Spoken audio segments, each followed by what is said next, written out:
O'Connell Street, a name that resonates with history, culture, and the very spirit of Dublin. This grand thoroughfare, cutting through the heart of the city, is more than just a street.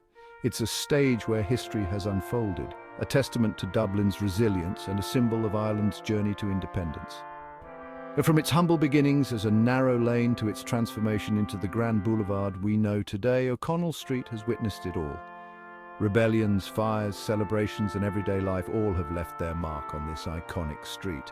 Join us as we take a walk through time, tracing the evolution of O'Connell Street and uncovering the stories etched into its very fabric. We'll explore its architectural landmarks, delve into the historical events that shaped its identity, and discover why O'Connell Street remains an enduring symbol of Dublin's past, present, and future. Our journey begins in the 17th century, a time when Dublin was rapidly expanding beyond its medieval walls. Back then, the area that would become O'Connell Street was a muddy lane known as Drogheda Street, named after Henry More, Earl of Drogheda. This humble lane connected the city centre to the north side, a route increasingly important for trade and transportation. However, Drogheda Street was narrow and congested, a far cry from the grand boulevard it would become. Enter Sir Humphrey Jarvis, a wealthy property developer with a vision for a wider, more elegant street. In the 1670s, Jarvis purchased land along Drogheda Street and began a process of widening and redevelopment that would forever change the face of Dublin.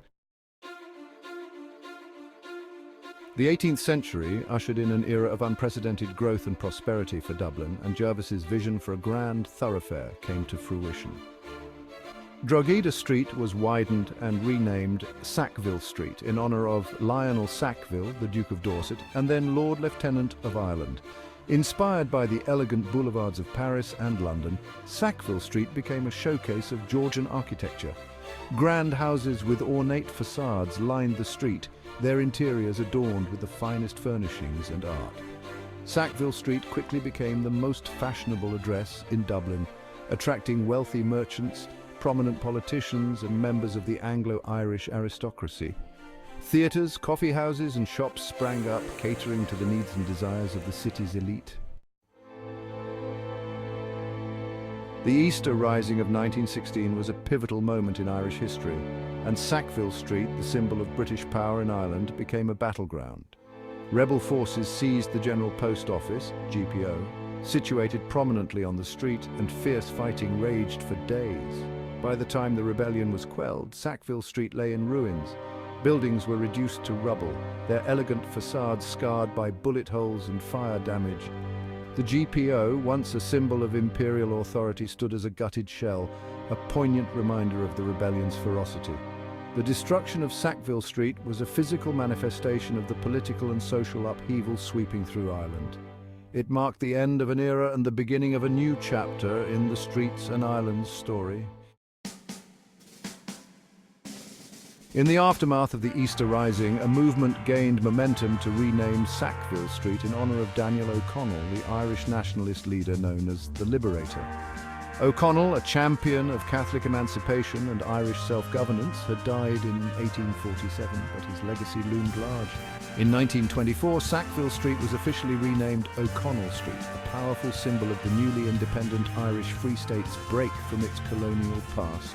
The street's renaming was more than a symbolic gesture, it was a statement of intent, a declaration that Ireland was forging its own path. At the heart of the newly christened O'Connell Street stood a monument to the man himself. Erected in 1882, the O'Connell Monument, with its towering pillar and bronze statues of Irish virtues, became a focal point for the street and a rallying point for national pride.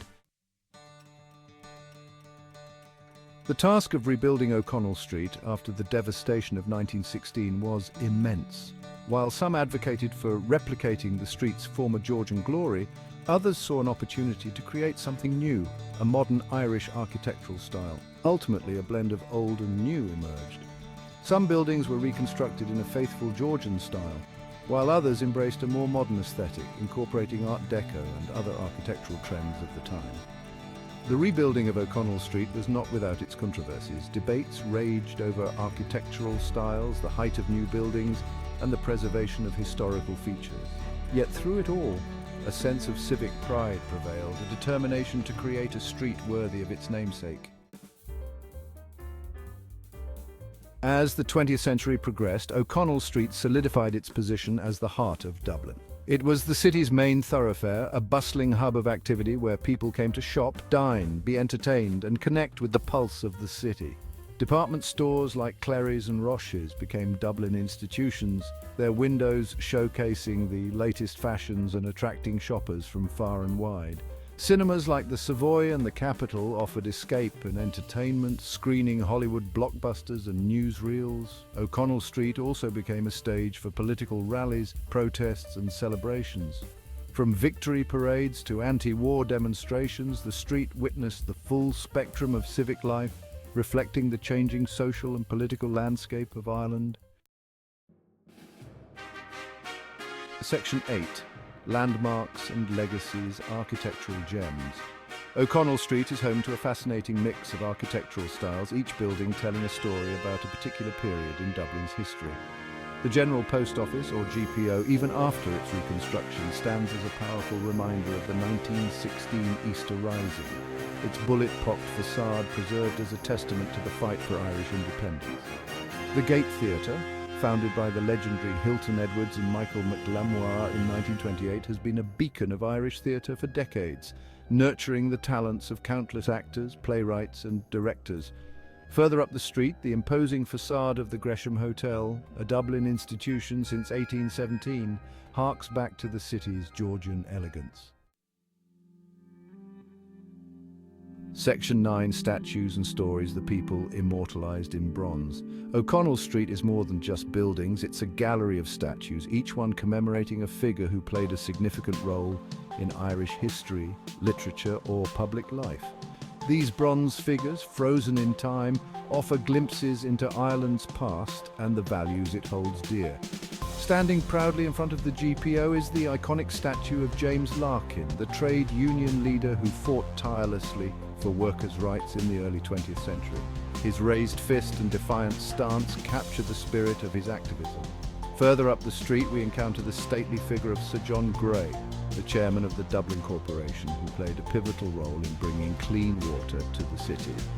His legacy is a reminder of the importance of public service and infrastructure.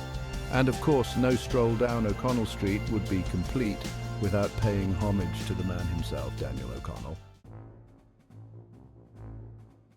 Section 10. A street in constant evolution, modern transformations. O'Connell Street, like Dublin itself, is a living, breathing entity, constantly evolving to meet the changing needs and aspirations of the city.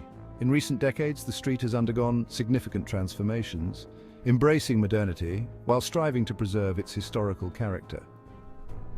The introduction of the Luas, Dublin's light rail system, has brought a new dimension to O'Connell Street, connecting it seamlessly to other parts of the city. The spire, a towering stainless steel needle that pierces the sky, has become a modern landmark, dividing opinions but undeniably adding a contemporary edge to the streetscape. The redevelopment of several buildings, including the former Clerys department store, has sparked debate about the balance between preserving the past and embracing the future. Yet, through it all, O'Connell Street remains a focal point for civic life, a place where history, culture and commerce intersect. Section 11. Conclusion. O'Connell Street, a reflection of Dublin. Walking down O'Connell Street is like taking a journey through the heart and soul of Dublin. From its humble beginnings as a narrow lane to its transformation into the grand boulevard it is today, the street has borne witness to the city's triumphs and tragedies, its periods of growth and its moments of reinvention. O'Connell Street is more than just a street, it's a microcosm of Dublin itself, a place where history, culture, commerce and everyday life converge. It's a street that has risen from the ashes, embraced change and emerged as a symbol of Dublin's resilience and enduring spirit. As Dublin continues to evolve in the 21st century, one thing remains certain. O'Connell Street will continue to be its beating heart, a reflection of its past, a testament to its present, and a window into its future.